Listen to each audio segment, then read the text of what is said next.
अस्सलाम वालेकुम friends, welcome back to top smarties drama serial Bahroop. Kinza शेर है तो ये सोनिया सवा शेर है। एक ही वक्त में आमने सामने दो मर्दों के साथ डील करना कोई आसान काम नहीं। किंजा ने बहुत आसानी से सुहेल और आसिम को अपने इशारों पर नचा रखा है। किसी को भाई कह देती है तो किसी को फियांसी, तो फिर उसी भाई के साथ निकाह की तैयारियां भी करती फिरती है।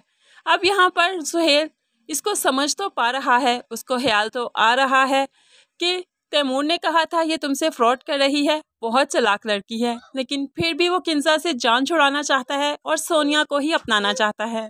जब सोनिया सुहेल के सामने ही आसिम के साथ चली गई तो सोनिया जानती थी कि सुहेल बाद में सवाल ज़रूर करेगा कि आसिम ने आखिर तुमसे क्या कहा था, क्या कहने के लिए लेकर गया था, या तुम उसके साथ क्यों गई थी।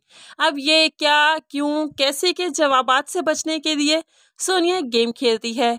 क्यों ना इनके घर में जाकर तमाशा लगाया जाए ताकि इन्हें अपनी ही पड़ जाए और मेरी तरफ किसी का ध्यान ही ना जाए। ऐसे में वो किंजा आपी के पास जाती है और कहने लगी, आपकी देवरानी का मसला क्या है।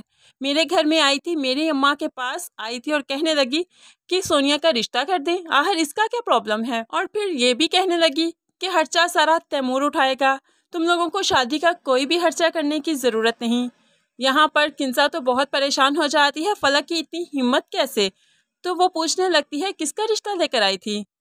तो सोनिया जो कि आग लगाने आई है तो लगा कर ही जाएगी, तो कह देती है क्या पता आपके शोहर का लेकर आई हो, पूछिए अपनी देवरानी से, बुलाएं उसे।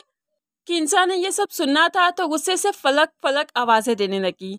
फलक जिसकी तबीयत पहले ही खराब थी किंजा की मेडिसिन की वजह से, जब फलक ने इतनी ज़ोर की आवाज़ें सुनी तो उसका दिल दहल कर रह गया और यहाँ पर आकर जो इल्ज़ामात उसके मुंतज़िर थे उसके बाद तो उसे होश ही नहीं आई, वहीं पर सोफे पर गिर जाती है।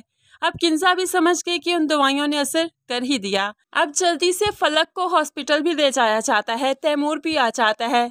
यही किंजा और सोनिया फूट फूट कर रोने लगती हैं। किंजा कहने लगी, डॉक्टर साहब देखिएगा बच्चे को कुछ ना हो, मैं तो मर जाऊंगी अगर इसको कुछ हो गया तो। और यहाँ पर सोनिया के अलग से ड्रामे, मेरी बहन को कुछ नहीं होना चाहिए। अब ये दोनों ड्रामेबाज एक तरफ तो तैमूर परेशान एक तरफ। यहाँ पर डॉक्टर थोड़ी देर के बाद आकर बता ही देगी कि फलक ने कुछ मेडिसिन खाने की कोशिश की थी जो बच्चे के लिए बेहद नुकसानदार थी, इसी वजह से ये तबीयत खराब हुई। अब यहाँ पर हो सकता है बच्चा तो ज़ाया ना हो, क्योंकि अभी तक कुछ दिन ही हुए थे फलक ने ये मेडिसिन देना स्टार्ट किया था। लेकिन यहाँ पर किंजा तैमूर के कान हो भरेगी कि फलक ये बच्चा चाहती ही नहीं। इस तरह वो चाहती है कि फलक और तैमूर का रिश्ता खोखला ही रहे, कभी भी इनमें प्यार मोहब्बत ना बन सके।